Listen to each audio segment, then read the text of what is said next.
What's going on? I'm here to talk about supply and demand, as well as self-interest and social interest, and how each of those apply to the NFL.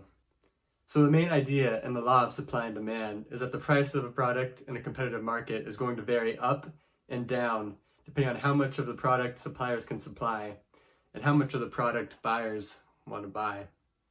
A good example of how supply and demand works in the NFL would be this poster behind me. Amari Cooper, he's a great player. I'm sure he's a great guy, but he doesn't play for the Raiders anymore. So demand for this poster was extremely low, and because of that, I was able to buy it for $1.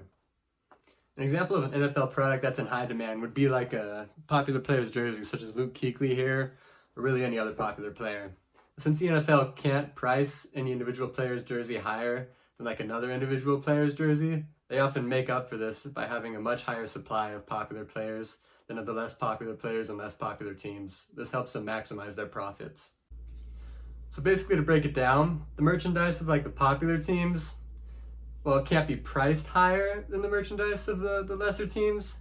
They will, however, have a much higher supply of this merchandise because there will be a much higher demand for it, so they can maximize their profits. Now for self-interest and social interests. So the self-interest of a business are basically when the business does whatever's best for them, like what they can do to maximize their profits and make the most money. And the social interests refer to what these businesses can do to help the community around them. The alignment of these social interests and self-interest is another really important aspect to the business of the NFL.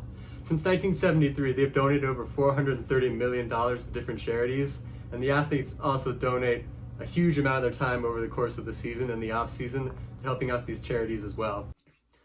I'm sure the owners and the players of the teams enjoy giving money and their time back to the communities, but their intentions aren't completely selfless. Fans are much more likely to give their support to a team when they see that team and its players out in the community helping others. Both the NFL teams and the communities that surround them benefit greatly from this alignment of self-interest and social interest.